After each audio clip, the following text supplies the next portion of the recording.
Cette saison promet d'être très difficile. Jingle.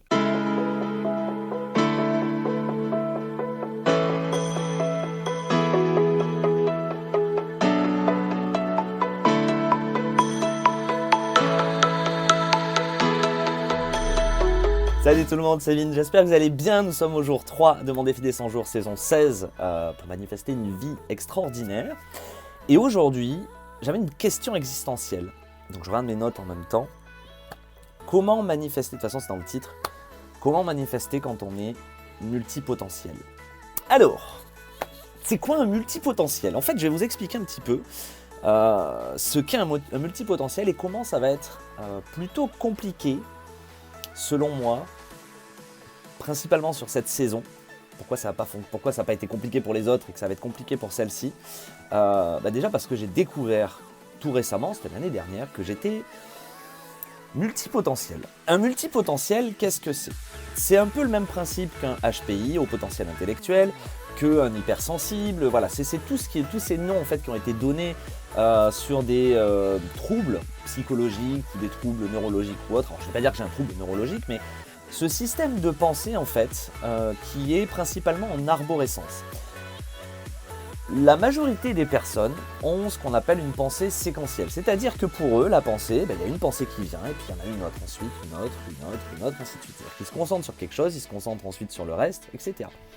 Le multipotentiel, je crois que c'est 20% de la population ou autre, où la pensée est ce qu'on appelle en arborescence. C'est-à-dire qu'en fait, une pensée va emmener une autre pensée, mais qui va emmener une autre pensée en même temps, qui va emmener une autre pensée, cette pensée va emmener une autre pensée. En fait, un peu comme un neurone, on va partir d'une idée générale, et cette idée générale va partir en arborescence, et va emmener d'autres arborescences, etc. Donc c'est ce qu'on dit, une idée emmène une autre, qui en amène une autre, qui en amène une autre, etc., etc., ainsi de suite. C'est un peu le gros souci pour nous multipotentiels, c'est-à-dire qu'on a constamment le cerveau en ébullition. J'explique. On va trouver principalement une solution à chaque problème, c'est-à-dire que pour nous, un problème, il y a une solution. Et s'il y a une solution, il peut y avoir aussi un problème. Et on peut aussi passer d'un état positif à un état négatif en l'espace de 2 millièmes de seconde.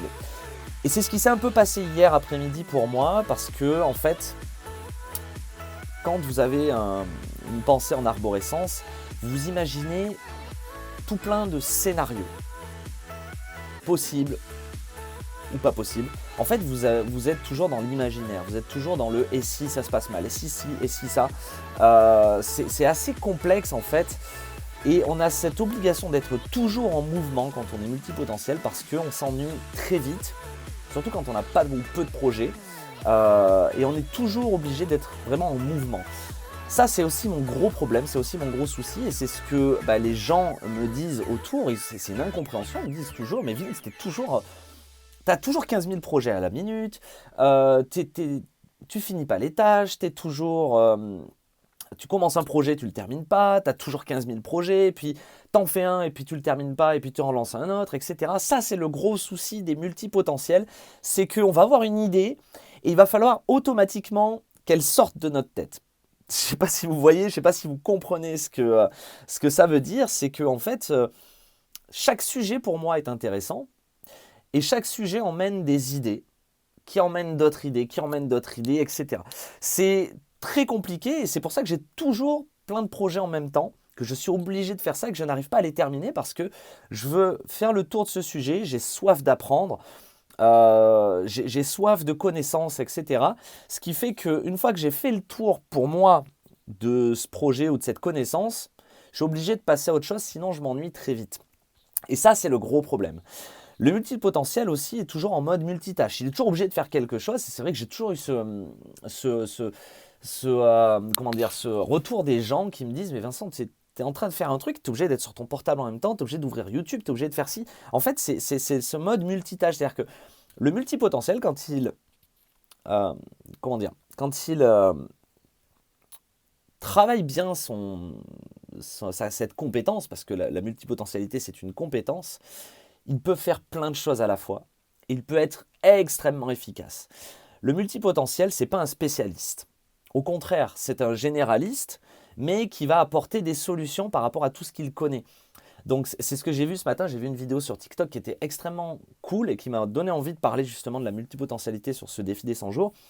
C'est que quand vous utilisez votre plein potentiel, donc votre multipotentialité au service d'une entreprise ou au service de quelqu'un, ça peut énormément l'aider parce que vous, comme vous avez plein de canaux ouverts, vous avez plein de connaissances, vous avez plein de solutions à des problèmes, la personne qui travaille en séquentiel va passer un temps monstrueux à trouver une idée ou trouver une solution à son problème, alors que vous allez avoir 15 000 solutions qui s'ouvrent à vous. Et ça, c'est assez exceptionnel, c'est assez dingue de pouvoir utiliser cette compétence, mais encore faut-il savoir l'utiliser. Donc ce que je disais, en fait, c'est que c'est l'incompréhension autour des gens qui ne sont pas multipotentiels ou qui ne connaissent pas ça, et qui vont te dire, mais Vince, t'es sur 15 000 choses à la fois, arrête-toi, ralentis-toi, et stop. Mais c'est le problème. Et pourquoi ça va être un problème pour moi cette saison? Parce que du coup, j'en ai conscience de ça. Et que quand on veut manifester quelque chose, il faut se focus sur ce que l'on veut. Mais comment en fait on va, en tant que multipotentiel, se créer de multiples scénarios et se poser beaucoup de questions? Ça va être un gros souci dans le processus de manifestation parce que on vous dit de vous concentrer sur ça, sur cette manifestation et de pas vous disperser entre guillemets sur d'autres choses. Et comme moi en fait, dans mon cerveau, je vais me poser de multiples questions, je vais poser mes intentions, je vais poser mon ressenti, je vais visualiser, je vais être bien dans le moment et puis d'un coup, pof, il va y avoir des pensées contraires qui vont se manifester dans mon cerveau. Comme ça, je ne sais pas d'où ça vient, je ne sais pas pourquoi ça vient, mais ça va être quelque chose qu'il va falloir que je travaille dans cette saison. Et du coup, elle va venir contrer ce que vous aviez mis en place 5 minutes avant. Et là, vous allez passer d'un état, ce que je disais, positif à un état négatif. Et là, comment vous dire que ce que vous allez manifester, c'est pas du positif, c'est du négatif. Du coup, la pensée prédominante et celle où vous allez avoir le plus de ressenti, c'est elle qui va manifester des choses. Donc c'est pour ça que dans ma vie, j'ai attiré des choses positives, mais j'ai attiré aussi des choses négatives parce que j'avais des scénarios négatifs dans ma tête qui m'ont, entre guillemets, contraint à mes scénarios positifs, enfin, qui ont contraint mes scénarios positifs. Et du coup, avec le recul, tu te dis, oui, je suis con, je vous parle d'une expérience toute bête. Qui est toute récente. J'ai eu une relation avec une fille que j'ai adorée, que j'adore toujours. Et dans ma tête, en fait, j'étais confiant, ça se passait super bien et tout. Et j'ai eu à un moment donné cette pensée négative de c'est trop beau pour être vrai, et si elle me trompe? Et si elle venait à me tromper ou si elle venait à partir avec quelqu'un d'autre?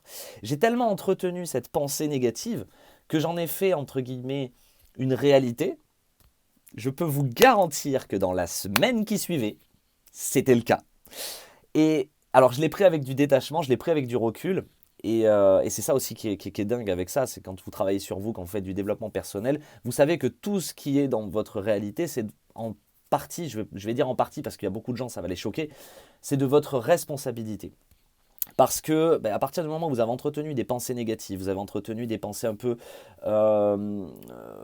des pensées très basses, et que vous les avez ressenties, vous en aviez eu peur, c'est ça aussi la peur. Hein. La peur, c'est une émotion. Quand la peur vous gagne, que vous sentez mal, que dans votre cœur, vous vous dites, mais ça va, ce scénario est en train de se produire, ce scénario se produit parce que, comme je vous l'ai expliqué hier et avant-hier dans les 2 premières vidéos, le ressenti, c'est ça qui matérialise votre réalité. Donc à partir du moment où vous allez croire votre pensée, alors, je ne veux pas dire qu'elle va se manifester automatiquement, ça va dépendre de la puissance avec laquelle vous y croyez, elle va automatiquement se manifester ou à faire apparaître des manifestations qui vont vous conforter dans cette idée-là. Et vous dire, mais tu vois, j'avais raison, ce scénario s'est produit. Donc c'est pour ça que manifester quand on est multipotentiel, c'est pour ma part complexe parce que, mais c'est pas impossible, c'est complexe parce que du coup, comme on a toujours notre pensée en arborescence, on va toujours s'imaginer des problèmes, on va s'imaginer aussi des solutions, on va rebondir facilement parce qu'on ne veut pas se laisser abattre, on veut pas se... Enfin, ça va dépendre aussi des multipotentiels parce qu'il y a des multipotentiels qui peuvent sombrer dans la dépression ou autre, parce que le schéma de pensée est tellement gros que grosso modo vous arrivez à une saturation mentale. C'est pour ça que même pour moi, il y en a beaucoup qui me disent mais pratique la méditation, la visualisation et tout, c'est extrêmement complexe de pratiquer la méditation et la visualisation quand on est multipotentiel, quand on a la pensée en arborescence, parce que on a toujours notre pensée qui s'en va. Donc vous allez vous concentrer pendant votre méditation. Ça va marcher 30 secondes, 40 secondes, et d'un coup, vous allez réfléchir, ah putain, il faut que je résolve ce problème, il faut que je fasse ci, il faut que je fasse ça, oh j'ai oublié de faire ci, oh j'ai oublié de faire ça, Voilà, c'est ça que j'avais envie de vous partager. Je pense que ça va parler à beaucoup de gens qui sont peut-être comme moi, qui ont cette pensée en arborescence.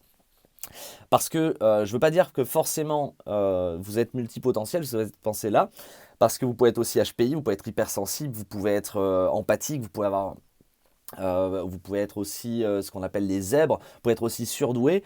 Vous pouvez être aussi tout ça en même temps, mais des fois on peut être multipotentiel, mais pas forcément j'avais dit quoi HPI, donc haut potentiel intellectuel. Vous pouvez être haut potentiel intellectuel, mais pas forcément multipotentiel. Vous pouvez être les deux aussi. C'est pour ça que c'est très compliqué et que moi, du coup, pour mon défi des 100 jours, il va falloir que je travaille ça. C'est une de mes intentions principales de cette saison 16, en plus des autres. Ça va être de ralentir mon mental. L'utiliser à bon escient, l'utiliser quand il y en a besoin, l'utiliser quand je vais travailler pour un client, quand je vais travailler pour quelqu'un. Là, par exemple, j'ai eu un ami hier qui m'a dit « J'adore tes vidéos, elles sont super, ça m'a beaucoup aidé. » Il m'a posé un problème qu'il avait. Et tout de suite, j'ai réagi. Grâce à tout ce que j'ai pu acquérir comme connaissance et que j'utilise en ce moment, j'ai pu lui trouver des solutions qu'il n'avait peut-être pas dans le moment. Donc c'est pour ça que je vais travailler sur ça, de voir comment moi je peux trouver ma voie, vraiment ma mission de vie ou autre, par rapport à ce côté multipotentiel, parce que je pense que je peux contribuer à aider les gens en leur faisant gagner du temps. Comme je vous ai expliqué tout à l'heure, en fait, un multipotentiel, vous allez le solliciter parce que dès que vous allez avoir une idée, enfin un projet que vous allez buter par rapport à un problème ou autre, un multipotentiel peut vous aider justement à dégrossir tout ça en vous proposant plusieurs pistes de réflexion et plusieurs solutions à des problèmes. Donc ça, c'est quelque chose que je vais travailler sur cette saison 16. Ralentir le mental. Voilà, donc j'espère qu'en tout cas cette vidéo vous a plu, j'espère que ça vous a appris des choses, peut-être que vous avez découvert, vous étiez du coup multipotentiel par rapport à cette vidéo, dites-le moi dans les commentaires et on se retrouve dans une prochaine vidéo, une prochaine journée du défi des 100 jours. Ça avance extrêmement bien, j'en suis super content. Je redécouvre cette chaîne YouTube que j'adore et voilà. Donc on arrête, le multipotentiel il arrête parce qu'il va repartir encore dans d'autres sujets. On se retrouve dans une prochaine vidéo. Merci d'avoir suivi jusqu'au bout et puis bonne journée à vous. Ciao!